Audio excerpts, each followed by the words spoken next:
রাষ্ট্রপতির বিদায় ঘণ্টা, নেপথ্যে জামাত, বিএনপি ও ডক্টর ইউনূস। বঙ্গভবনের মসনদে কি তবে বড় ধরনের পরিবর্তন আসতে যাচ্ছে? রাষ্ট্রপতির অধ্যায়ের কি অবশেষে সমাপ্তি ঘটতে যাচ্ছে? হ্যাঁ, বিশ্বস্ত সূত্রে প্রাপ্ত খবর বলছে রাষ্ট্রপতি মোহাম্মদ শাহাবুদ্দিন চুপ্পুকে ইতিমধ্যেই স্বাস্থ্যগত কারণ দেখিয়ে পদত্যাগ করার জন্য জানিয়ে দেওয়া হয়েছে। এমনকি আগামী 25শে জুলাই শনিবারের আগেই তাকে এই পদত্যাগ পত্রে স্বাক্ষর করতে বলা হয়েছে।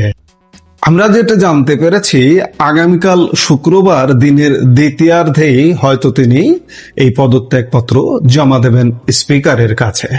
তার মানে খুব পরিষ্কার, এবারের 5 অগাস্টের আগেই দেশ পেতে যাচ্ছে একজন নতুন রাষ্ট্রপ্রধান, অথবা এই প্রক্রিয়ায় সামান্য কিছুটা বিলম্ব হতে পারে। আর যদি কোনো কারণে বিলম্ব ঘটে, তবে সংবিধান ও নিয়ম অনুযায়ী ভারপ্রাপ্ত রাষ্ট্রপতি হিসেবে দায়িত্ব সামলাবেন জাতীয় সংসদের স্পিকার হাফিজ উদ্দিন আহমেদ বীর বিক্রম।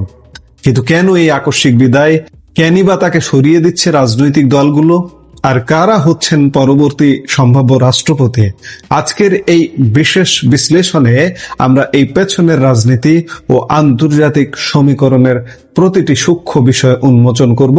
শুরু থেকে শেষ পর্যন্ত সাথেই থাকুন।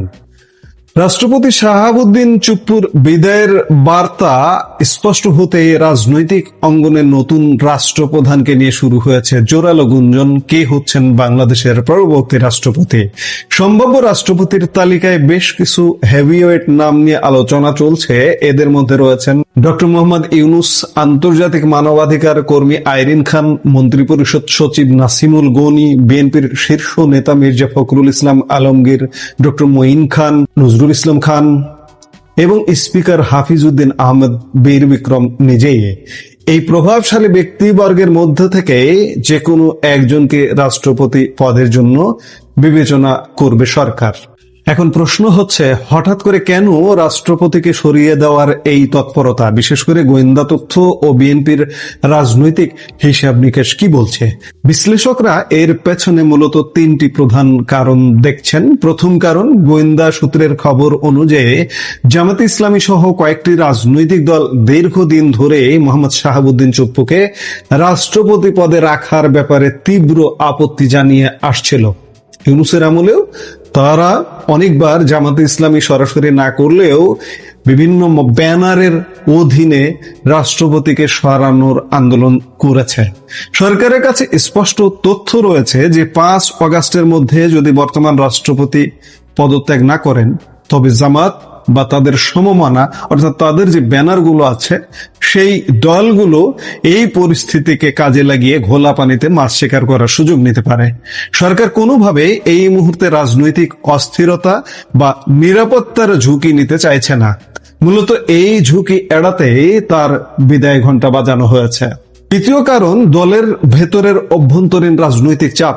রাজনৈতিক মহলের অনেকের ইচ্ছে রয়েছে রাষ্ট্রপতি হওয়ার, ফলে বিএনপির ভেতর থেকে নিজস্ব এবং পছন্দের মানুষকে রাষ্ট্রপ্রধান হিসেবে নিয়োগ দেওয়ার একটা তীব্র চাপ রয়েছে। এবং এই যারা রাষ্ট্রপতি হতে চান, তাদেরই আশপাশ থেকে দলের ভেতরে একটা চাপ উঠছে যে বর্তমান রাষ্ট্রপতিকে সরাতে হবে।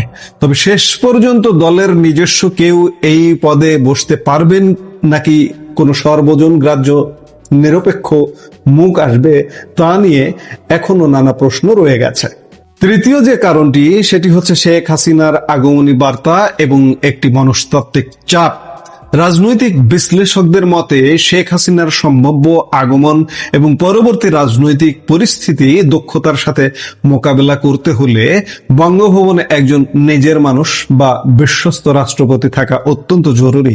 এটি দলের ভেতরে একটি বড় ধরনের মনস্তাত্ত্বিক কৌশল হিসেবে কাজ করছে। এবার আসা যাক এই পুরো নাটকের সবচেয়ে আকর্ষণীয় ও স্পর্শকাতর অংশে। রাজনৈতিক পর্যবেক্ষকরা শুরু থেকেই রাষ্ট্রপতি এবং বর্তমান ক্ষমতার কেন্দ্রবিন্দুর মধ্যে এক ধরনের সুসম্পর্ক বা সদ্ভাব লক্ষ্য করেছিলেন। এর পেছনেও কারণ আছে যে বর্তমান যে বিএনপি সরকার ক্ষমতায় এসছে, এই ক্ষমতায় আসার পেছনে কিংবা রাষ্ট্রপতি ইউনূসের আমলে যে নানা রকম চাপ, পদ থেকে সরে যাওয়ার যে চাপ, বিপ্লবী সরকার গঠন ইত্যাদি নানান যে প্রক্রিয়াগুলো চলেছে, রাষ্ট্রপতি সেখানে মাটি কামড়ে পড়েছিলেন, এবং পড়েছিলেন বলে আজকে দেশে অনাকাঙ্ক্ষিত কিছু ঘটেনি, আফগানিস্তানের মতো কিছু ঘটেনি। একটা যেভাবে হোক, প্রহসনের হোক আর যেভাবে হোক, একটা নির্বাচন হয়েছে এবং বিএনপি ক্ষমতায় এসছে। এর কৃতজ্ঞতা স্বরূপই হয়তো বিএনপি প্রধান তারেক রহমান রাষ্ট্রপতির সাথে একটা সদ্ভাব রেখে চলেছিলেন।